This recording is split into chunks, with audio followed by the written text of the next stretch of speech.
Good afternoon, everyone, and thank you very much for joining us today about our sort of final wrap up for the year. So, what we want to do is talk about how you can start now and stay ahead and prepare your finances for 2026. I'm really pleased to be joining you today for what is our last webinar for 2025, and boy, what a long year it has been. I'm going to be joined today by some really, really great speakers here at Enable Me. It's a combination of coaches and advisors in our team. But before we kick off, I just wanted to remind you that our conversations today are really provided for information purposes only, and the content is just intended to kind of start the process off of thinking. And if you want to talk to us directly, we encourage you to do so, as these conversations today can't substitute any regulated financial advice. And so please, by all means, reach out to us at the end if you'd like to. So let's kick off this afternoon by introducing you to our wonderful array of panelists. Firstly, I am joined by Katie Wesney, our head strategic coach here at Enable Me. Afternoon, Katie. I'm also joined by Diane Barlow, who is a financial advisor here at Enable Me and has been a coach for many, many years here with us. Hi. We've got Lisa Butler joining us from down in Wellington, also been a coach here. I think between the three of you, I won't give it away, but I know it's more than 30 years worth of coaching experience. We Hi, are everyone. joined by the wonderful Christine Hughes, who is an established financial advisor with the team at Advice First. Hello, Afternoon, everybody. Christine. Thank you. And we've also got Leonardo joining us as well to keep us on track. Afternoon, Leon. How are you? Afternoon, all. Good. Excited to talk Awesome. to you guys. Awesome. So, look, if anyone has got any questions through the course of today, please just drop them in the Q&A. We'll try and get to some of those, but we've sort of framed out some stuff to kick off the conversations today. And obviously, let's start with 2025 and some reflections from people who have dealt with, probably between all of you, well, it's probably thousands of clients. Actually, I know you guys, you talk to a lot of people through the course of the year, and sometimes these conversations are really helpful for those who are joining us today to just kind of listen and take in what's it been like for other people, because in a year like this, where I think there are some common themes about the challenges, it's nice to know that you're not on your own. So I'm going to kick off with you, Katie. What are some of the common themes that you've seen with clients in 2025? Yeah, I think it's been a really hard year for lots of people. So if you're Yeah, feeling that, please don't feel alone. And I think what's been driving that is for that really sticky cost of living pressure. And I yeah, think that is causing financial strain. I still feel like we're bleeding money everywhere. And I think layered with that, there is this feeling of a little bit of job insecurity. So many of my clients have been through upteen redundancy rounds, etc. And yeah, so there's this real feeling of not having confidence to move forward or execute on strategies. And I think there's a real emotional fatigue embedded in all of this in terms of you feel like you're doing the right thing, but you're maybe not getting ahead like you should. yeah. And I think that totally makes sense. And Di, I'm going to cut across to you because you've obviously been in this game for some time. And I think what you overlay with all of that uncertainty is, and maybe you can talk to it, is the uncertainty as well, in that we've finally got some mortgage kind of relief, but has that caused uncertainty with people as well in terms of their overall sort of like where they're at in their headspace because they're waiting to see what's going to happen in the next kind of change? Absolutely. And to be fair, I think there may be a little bit more relief of interest rates, but we're in a good position now. Some people are still experiencing the higher interest rates because they haven't come off fix. So the Yeah, next little while, hopefully we'll see some relief for household budgets. But it is very easy to just delay doing anything because you're kind of waiting. And my message is there's no perfect time. We really need to make the most of our own opportunities. And, some people have been affected by job restructures and all that sort of thing, but a lot of us haven't. And we just need to kind of take the opportunity that we have got in front of us if we can. Yeah. And be Lisa, brave. Yeah, absolutely. And Lisa, obviously you've been down in the Wellington environment, which, we don't want to call out specifically, but Wellington has been challenging from a sort of job point of view, and also even the property markets. And it's been challenging. And so people's people's kind of reserves have been tested, and like their emergency reserves and things like that. And sort of how is that sat with people, as there's that mind game piece around, I'm going backwards because I'm taking a job that pays less, or my property on paper looks less. Like, what's that overall reflection? Because I think your area of the country seems to have taken the hit more than a lot. Yeah, definitely. I think it's been really, really tough down here for the last year, and there's so much uncertainty. People are almost in a holding pattern. They don't want to commit to anything. They don't want to make any big decisions because they're just really nervous about what's around the corner. And even if they get through a redundancy, for example, and they've still got a job at the end of it, they're not necessarily sure they're going to have one in 6 months because there could be another round after that. So it's been really tough. And I've seen so many clients in the last year who bought a property in 2021, 22, and now they've lost money on those properties. They're not worth what they bought them for. And they're really struggling to just make those payments and keep up with the cost of living as well. So it's really difficult for people to feel like they're getting anywhere, or that they've got a way out. But hopefully, interest rates have come down. We're hopefully at the end of that now.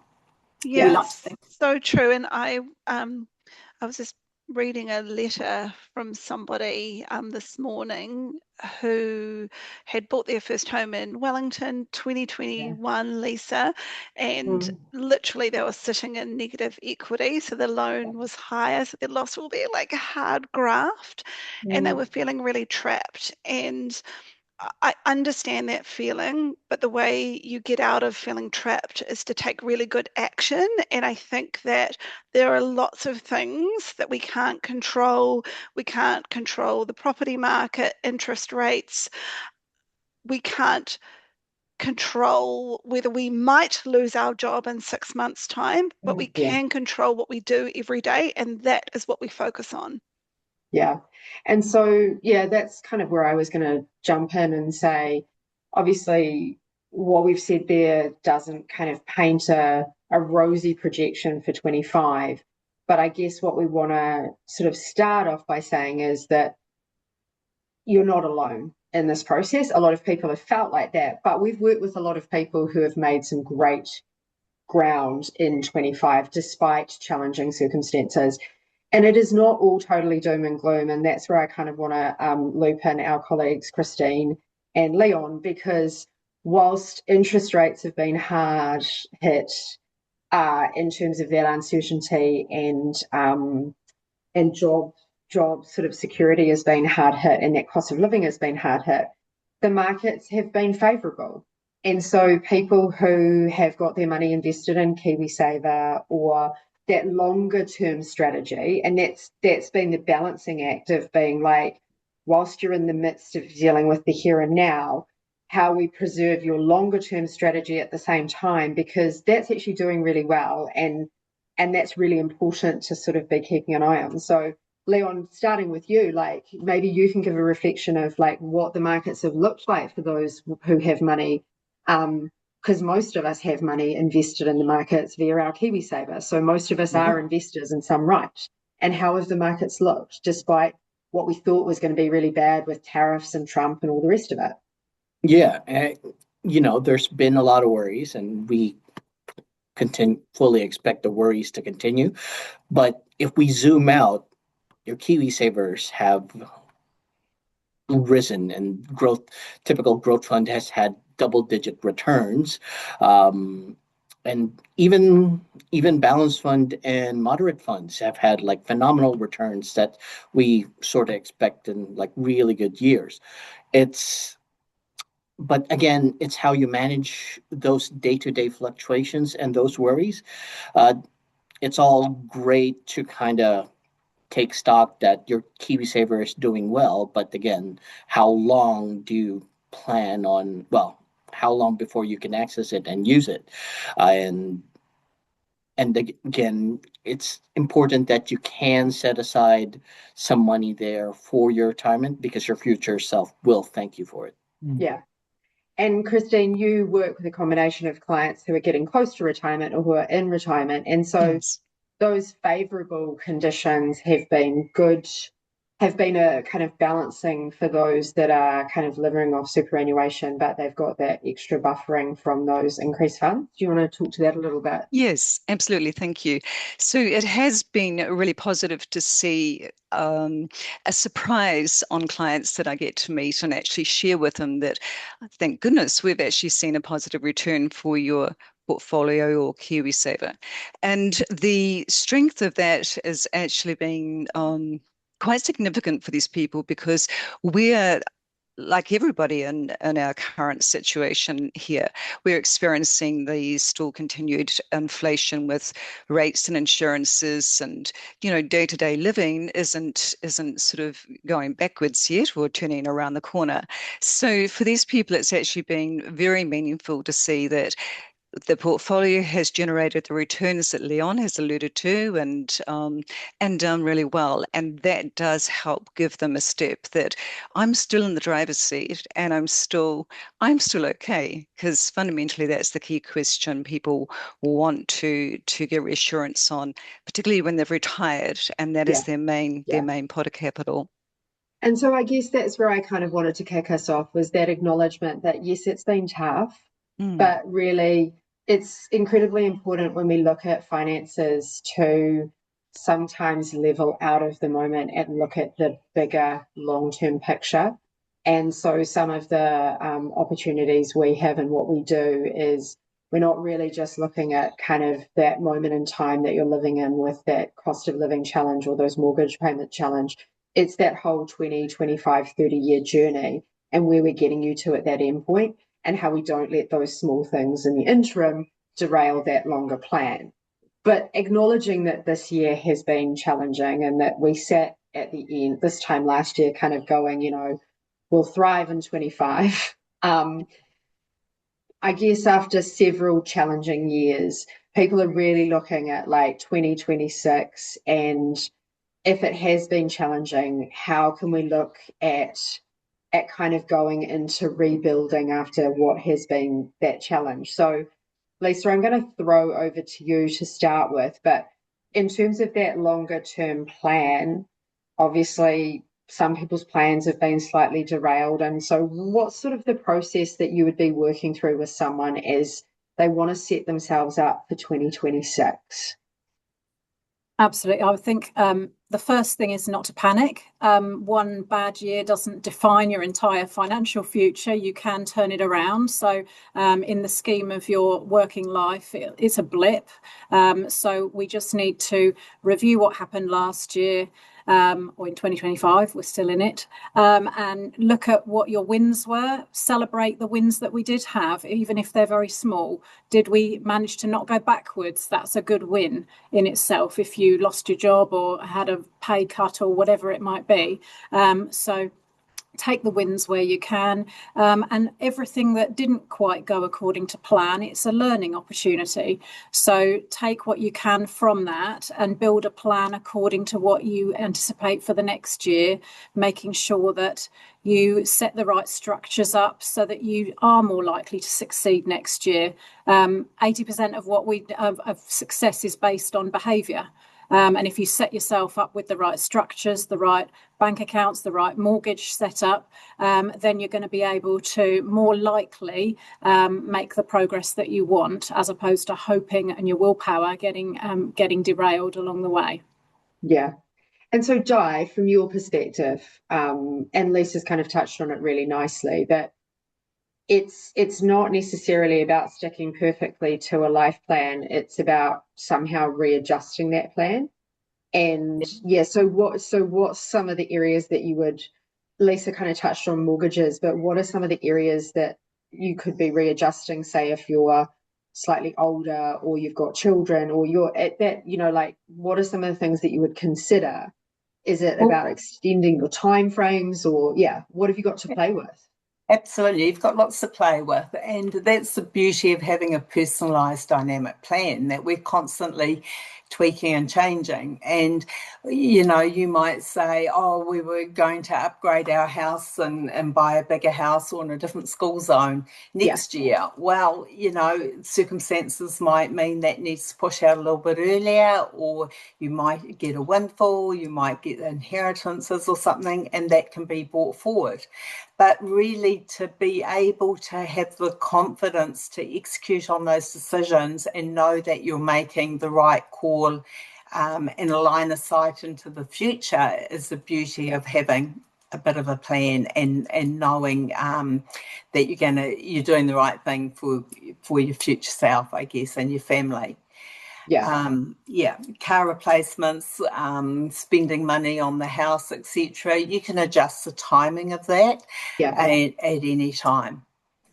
Yeah, because things like cars, holidays, like those are more they're not non-negotiables. Those are things that can be sort of thought about and planned out for a later time. And is some of the stuff that you would do, and Katie, maybe you can touch on this, is when you're working with a client, do you help them kind of contemplate some of the consequences of doing it now versus doing it a bit later on?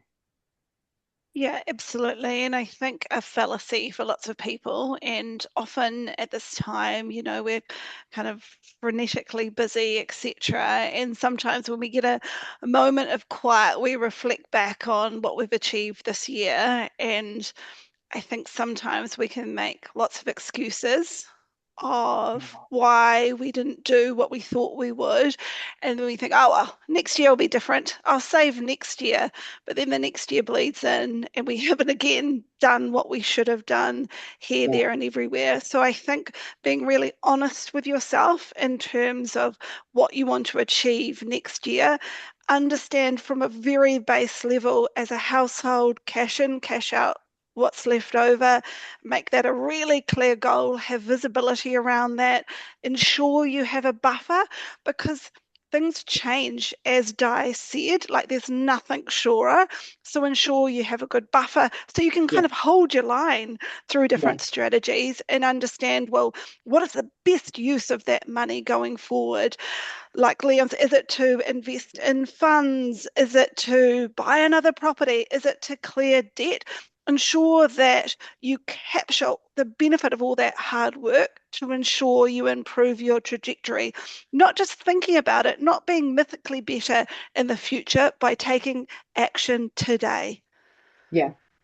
And so one of the challenges, Leon, is obviously you've got funds who are performing well, and as some of these changes are happening, it's like, what do I do in terms of making decisions about my KiwiSaver? So do I kind of hold the line? Do I adjust my strategy? And then I think over the top of, let's start with that, because I think there's another piece in play as well. Like, so when you're going through all of this change and your plans are changing, like, what should you do with that long-term retirement piece? Well, first off, just make sure and just have a quick check-in that it's still in line with your time horizon and your risk appetite. If you feel that your KiwiSaver has been a rocky ride and it's causing you to lose a little bit of sleep, might be time to check in with your financial advisor that see if it's actually in line with your goals and with your risk appetite, or if you're risk averse. if you feel that somehow, wait a minute, I've been missing out on all these gains, and it feels like I'm not benefiting from the improving markets, then double check it too. And maybe it's too conservative for what you're in, and for your time horizon. And that's worth it's it's a conversation, checking if it's in line with your values, your outlook, and your, again, the time horizon. I emphasize that because the longer your time horizon is, the higher your chances to actually gain and benefit a lot from investing. Yeah. And Christine, I think, one of the things that is interesting in, like, with KiwiSaver is, I mean, it's only one of the forms of investing, but it touches on all of us, is that in a year like 2026, where the funds are doing really well, there are so many providers in the market, and everyone is trying to suggest that their fund might be better than another fund, and everyone's kind of coming at you. You can be buying tickets for the theatre, and someone's suggesting that you get a review. And so it's kind of like, why is it important to kind of review your KiwiSaver as part of your wider plan, as opposed to just jumping around all of the time? Like, what are some of the benefits of kind of working in a wider advice portfolio that's kind of looking at where your long-term retirement is going? Thanks. So a key benefit is really the fact that this is personalized for you, and with you in mind, and with the future you as to what your intentions are. We can also take into account, as Leon's alluded to, the actual risk allocation, the way it's invested. Is it too conservative? Is it sitting balanced when perhaps you've got a long time to go and it should be growth? But there's another lever that we have in our toolkit as well, and that is the contributions that you're making to your KiwiSaver. Have you had a promotion at work? Therefore, if you get an extra increase in money, then your cash flow is not used to that.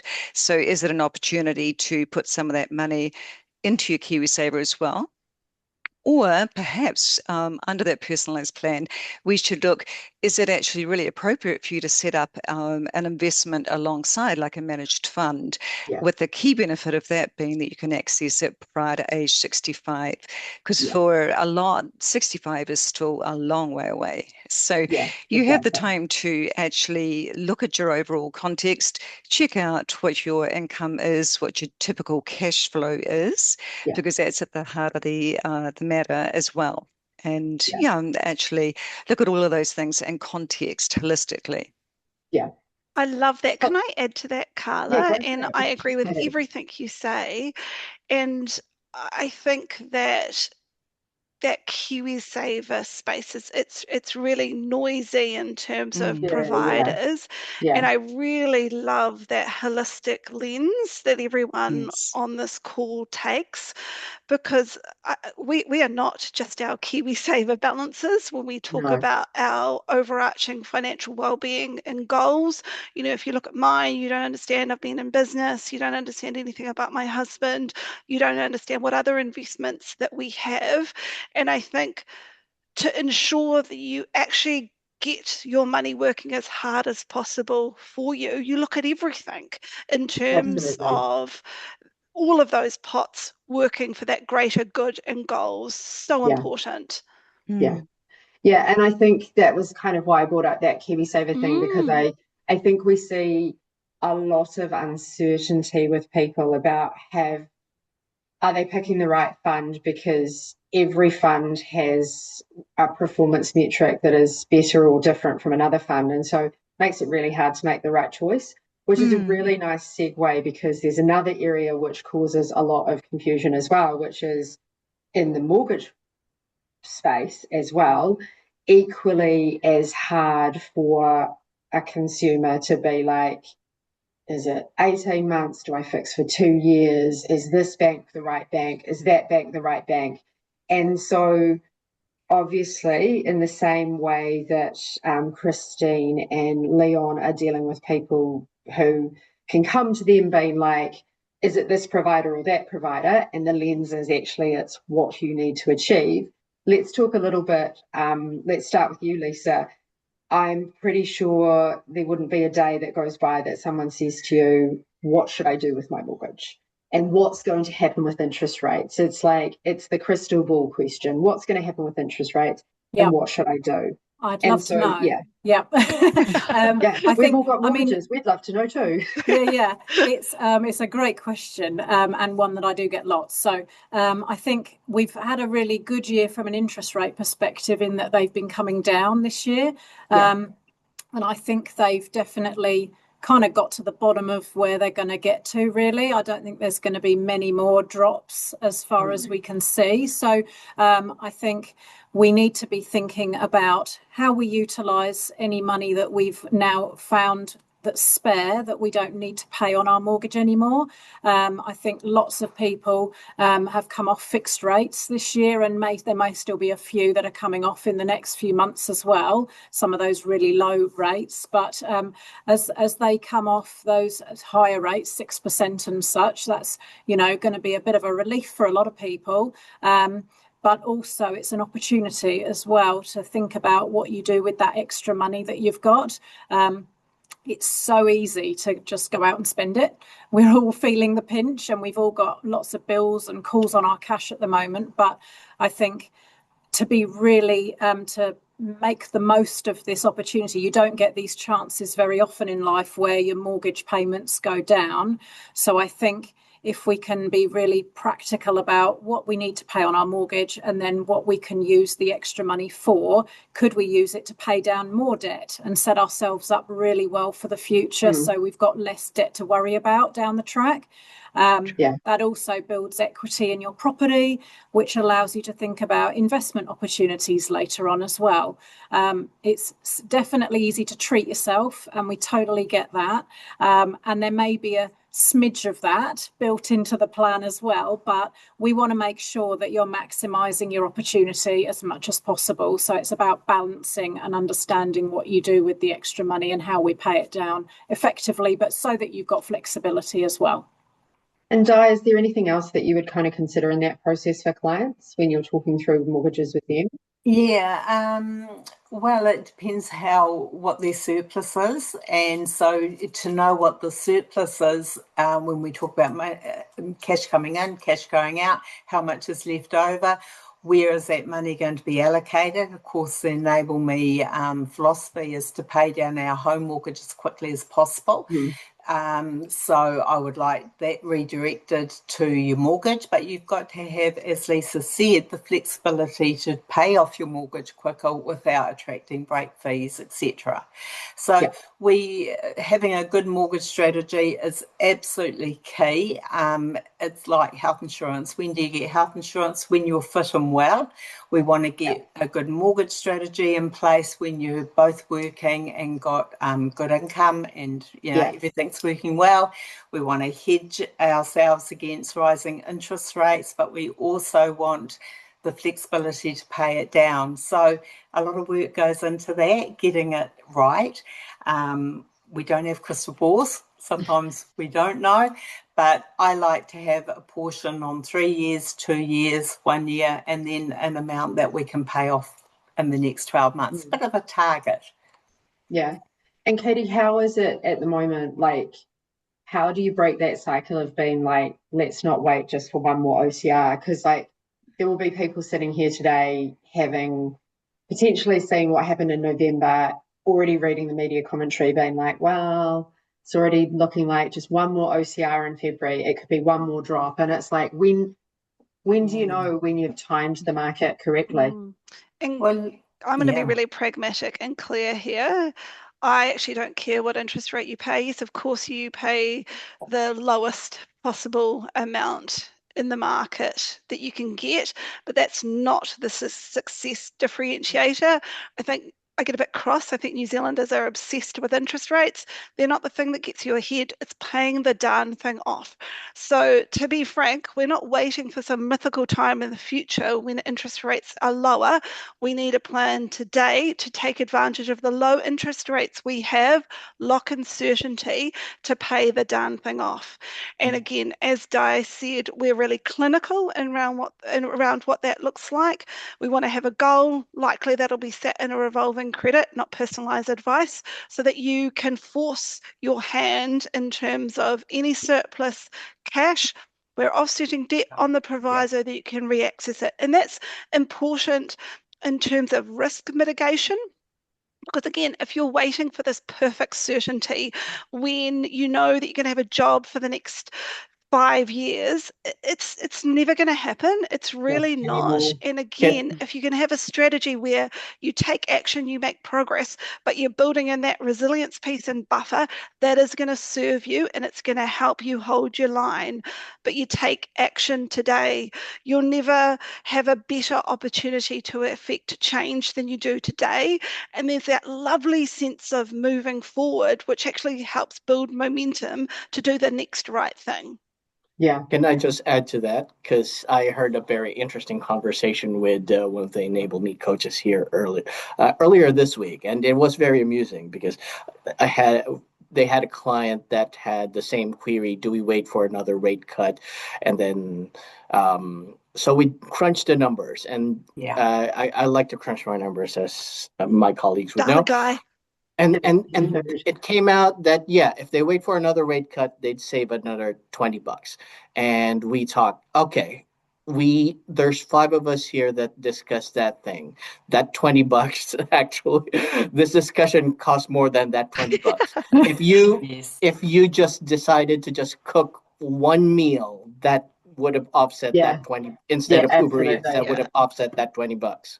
So But it's a great point, actually, because I have also worked with another coach at Enable Me who had clients in a similar position, and they were also struggling to make that decision. And the net difference was like $4.50 a week. So it was the price of the coffee. But I think what's really important for those people listening is that is some of the advantages, is that we actually do, at a very granular level, do those calculations so we can kind of say to you, like, you are getting fixated on something, and actually the consequential difference of that to your long-term financial strategy, to your point, Leon, 5 people calculate, I mean, we wouldn't normally use 5 people, but 5 people came to the kind of conclusion that it's $20. And I think if you talk to the average person on the street, $20 is something that you can find and you can kind of save out of a shopping budget should you really need to. So that's really pertinent.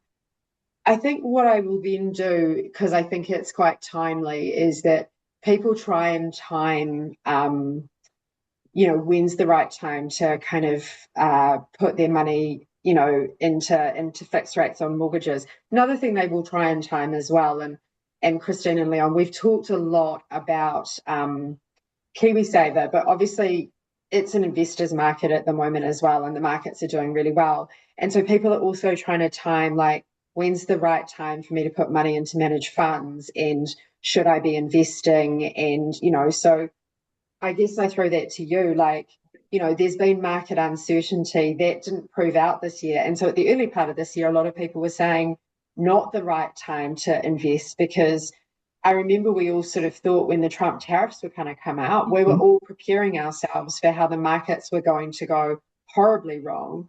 And that it would have told you that you shouldn't have invested, and that did not actually come to bear. So maybe you want to talk to that a little bit.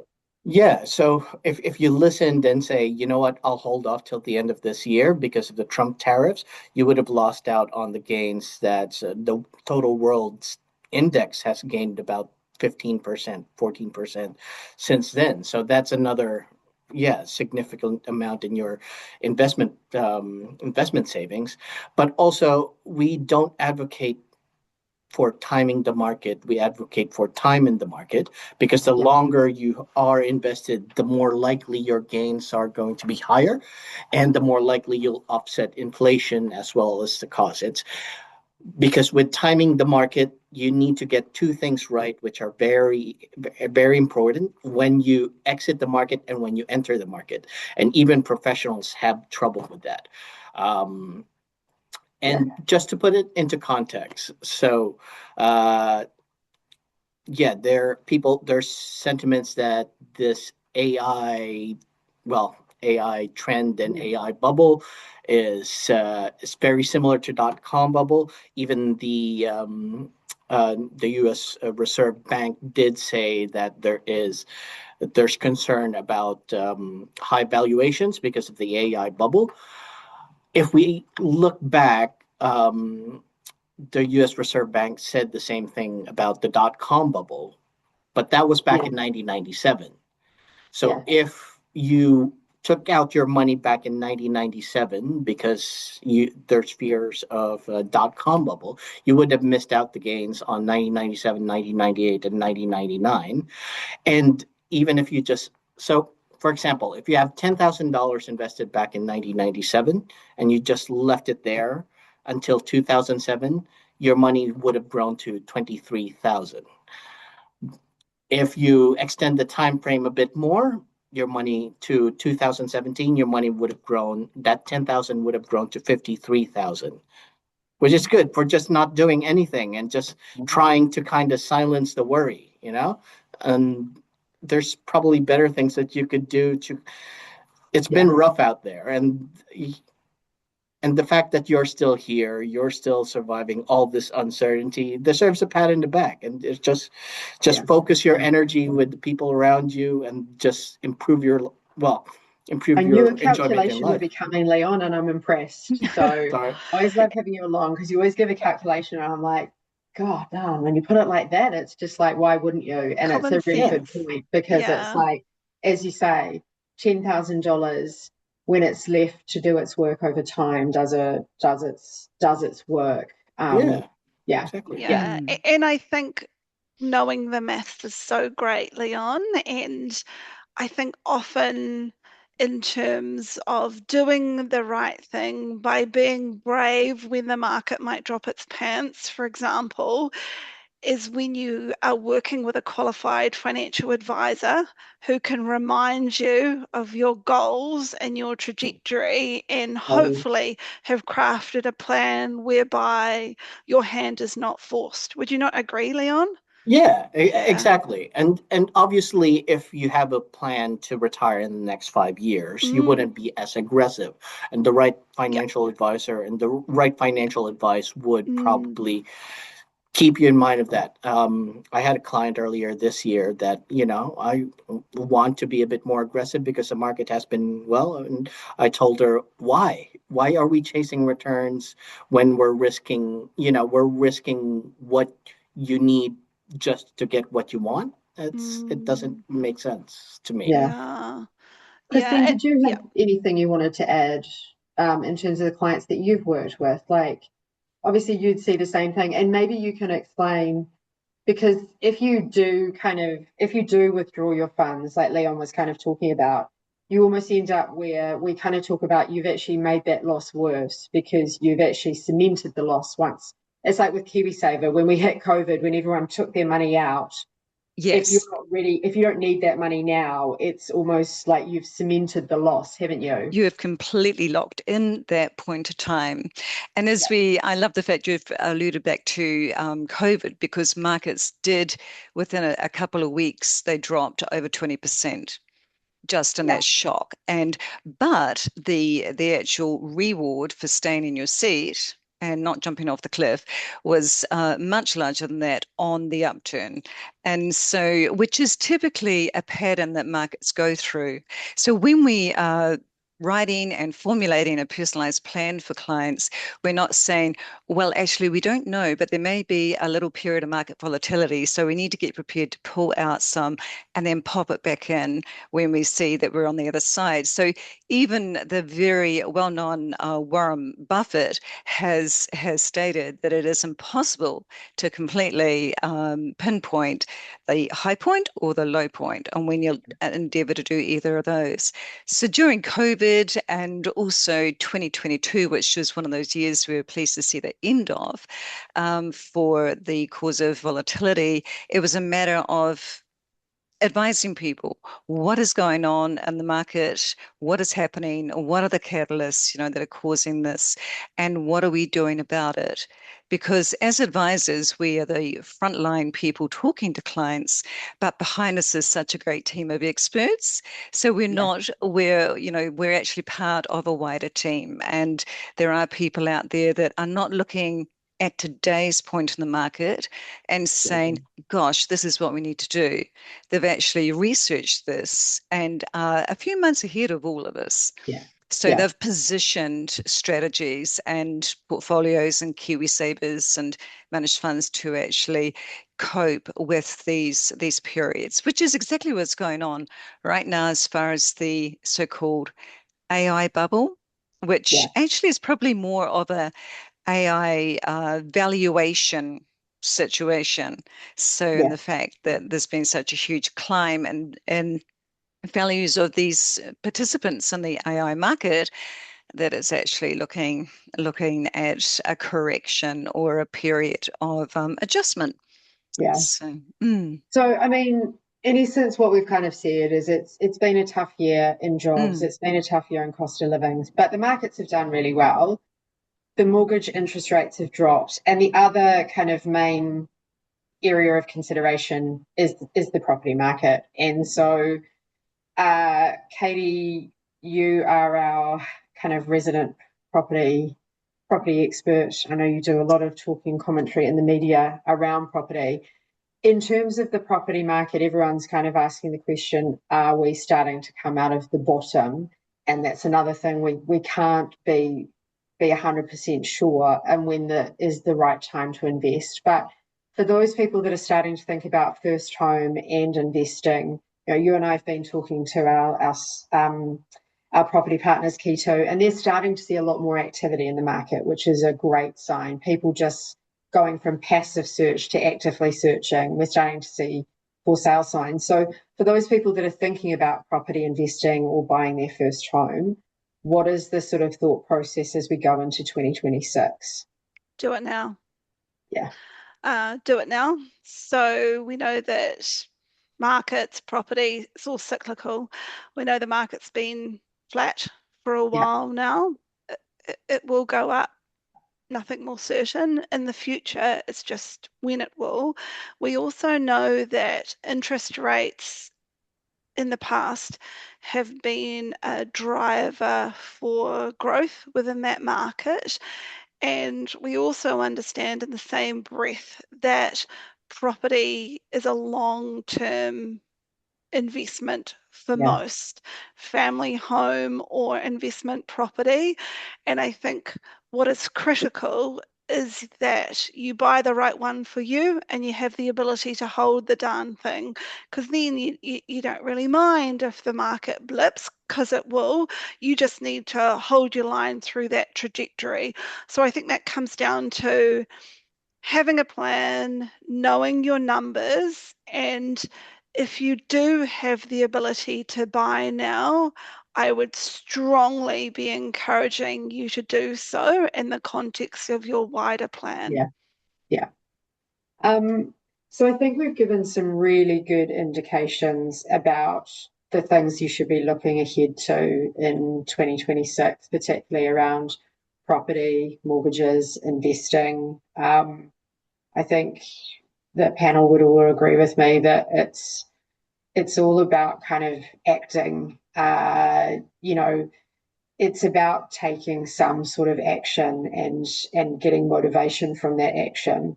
I think we would be remiss as I look at today and go, it is the 3rd of December. One of the things we commonly get asked about at this time of year, maybe Christine and Leon don't get asked so much, although that's not strictly true. I was going to say we get asked a lot about how to handle Christmas, but our team that work in wealth, there's a lot of withdrawals that happen at Christmas time. There's some generous stuff that happens. People give some generous amounts of money at Christmas time. And so one of the things I want to kind of talk about is that sort of spending control. And I don't know if it was just me, but Christmas always seems to be expensive because we have Christmas sales, we have Boxing Day sales, we have New Year's sales.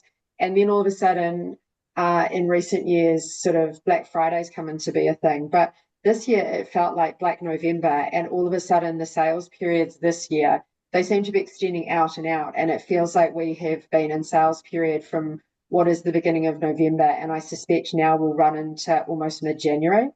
And that is a lot of noise, as is the thunder I can start here rolling in.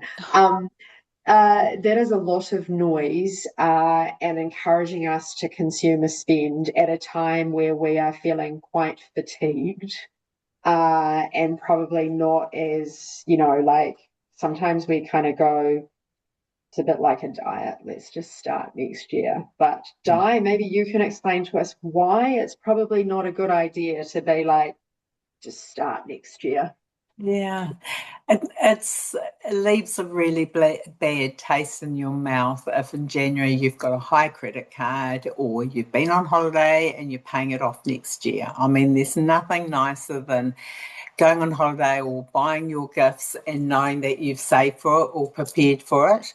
We live in such a consumer society, and I'm a shopper.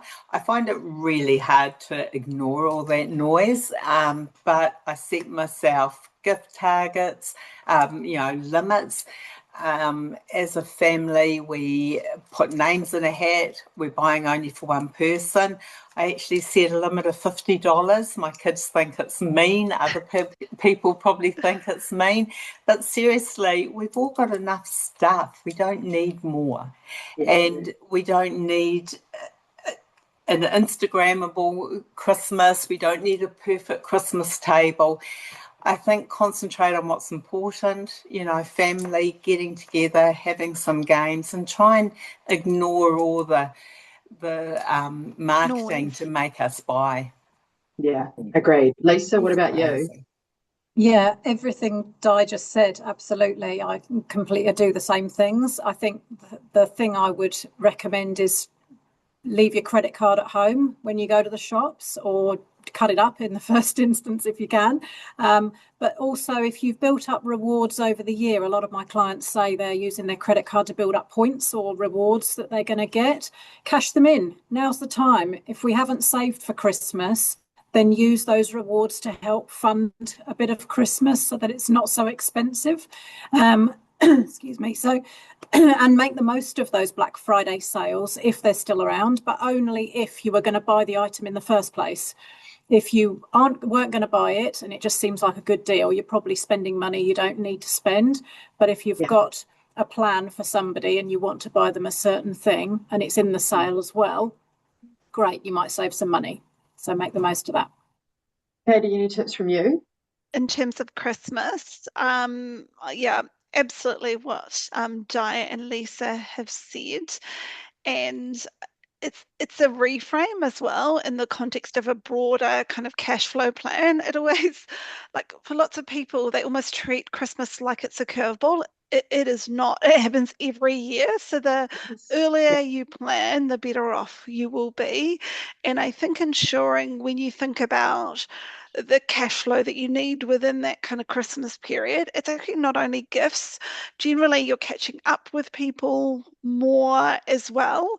And often it's that foodie piece as well. So don't want any martyrs in terms of hosting Christmas. We're going to make it a bit of a potluck. People bring other things and divide and conquer. It shouldn't be all on one person. So really encapsulating the entire spend that you might do, set an upper limit over that festive period, and divide and conquer in terms of tasks and money, and then you'll be in a better spot and plan in advance, because it always comes. And Leon, I know probably your clients aren't talking more at a surplusing kind of level, but I know that a lot of activity happens in that space as there's a rush to execute on big decisions, and a lot of people will try and execute on quite big decisions as they go into that year end. And why is it that not everything has to be completed by Christmas? Because there's a mind philosophy that I've been thinking about making some changes or gifting something or doing something, that it can be quite a rush process. Like, what's some of the thought processes you go through with clients? I'm thinking of your paperwork on the 24th of December. I know what it looks like. Yeah, I mean, I try to talk to them and manage expectations that, look, we might be busy, and if you're already planning withdrawal. But most of my clients that are actually need the withdrawal for a trip to see their families, they've already done it. So, yeah, but that speaks to the clients that are organized and they've already planned it ahead, like the coaches have alluded to. It's great to plan that ahead to reduce a lot of the stress and reduce this rush, but also sometimes it's inevitable that there's some last minute changes and you need to do the withdrawal. It's good to kind of keep that liquid, but also at the same time making sure that the expectations are managed always, sort of give a bit more time frame in case markets aren't liquid and they're closed. But also just at the same time, if someone's say buying a car and just out of impulse, you say, and I tend to ask why, how much joy would it actually add to your life? If you've dreamed of it, then that's fine. Yeah, there's a lot of car purchases that happen right on Christmas too. So, look, we've had some great conversations so far. So I'm just going to round us out quickly by asking you all one question to finish us off for the day, which is, we'll start with you, Christine.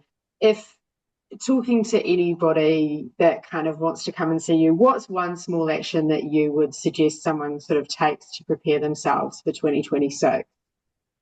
Great. Okay, get in touch with your cash flow.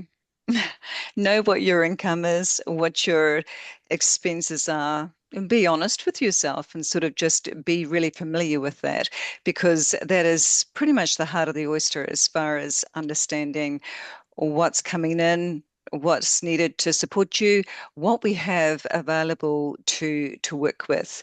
If they're nearing retirement, that is absolute gold, golden knowledge right there, because that gives us a basis on modeling, forming a strategy, and putting everything together. So the cash flow is really key. Excellent. What about you, Di? What would your one tip Okay, be? mine is implement some rules about how often you buy takeaways, perhaps eating out, etc.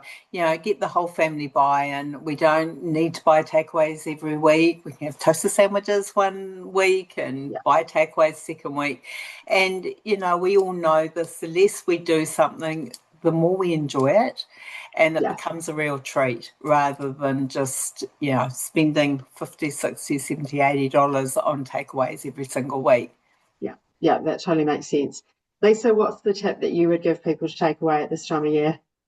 I would say online shopping is my number one. I love it because I hate trawling around the supermarket anyway, especially when it's busy, which it definitely gets busy in December. But I would absolutely advocate for buying your stuff online. You can keep a track of the amount you're spending. You can put things in and take things out of your trolley as you're going around, so you're not overspending on your budget. You can look for cheaper options as you're doing it as well. And you can also sometimes get it delivered too, which is amazing. So I would definitely, and you're not tempted to go to the supermarket then and spend $100 that you didn't plan to spend, which is a big saving in itself. Yeah, that's a good tip. Leon, what about yourself? Recognize when you're really happy, when you're enjoying yourself, when you're with family. Take 6 seconds to breathe that in, and then look back how much that actually cost you. Most of the time, it's not going to cost you that much. I love that. That's, at this time of year, it's not about the stuff, it's about the presence of people. Yeah, which is lovely. Katie, let's finish off with you. Oh, I hate going to ask because you listen to Red Eyes, you're like, oh, that was good. Oh, stole my idea. I think I saw the notes, so I stole it. yeah, for me, well, taking everything now. For me, I would sit down and if you have a partner, get them involved and think about what are the top 5 things you would like to achieve for 2026 financially, and assess in terms of each of those 5 things, are you tracking to achieve them or not? If you're not, what are you going to do differently, and anchor yourself to that action for 2026? Yeah, it's about direction, not perfection. Absolutely. So, yeah, course correct. I think that's fantastic. So look, thanks for everyone that's joined us today. we wish you all a very good festive period, as we can hear thunder and lightning starting to roll in. Sorry. What I would say is that it is not too late to prepare for the new year, and the sooner you start, like, everyone has best intentions, and I think it's about the 16th of January that all of those best intentions, I think statistically, is when they start to kind of roll out the door. But as Di actually put it, you don't really want to be kind of starting on the back foot. And so actually getting a sense of control now is definitely worthwhile. I know that because I sat down and did all of my tracking the other day and went, right, how much am I actually spending on Christmas? So, yeah. So if you would like to come and see us, Katie, what can we do? Yeah, and in terms of what we do, in essence, is it's a 60-minute, well, 60 to 90-minute session at a push with a qualified financial coach and advisor. We will get you to jump on the financial scales. We'll assess where you're at now. Where do you want to be? Are you on track? And if you're not, or we think you can do better, we'll distill the strategies that are most appropriate for you and help you execute on it. Because I think, in essence, at this time, really, Carla, we're all drawing a line under 2025. Yeah, And yeah.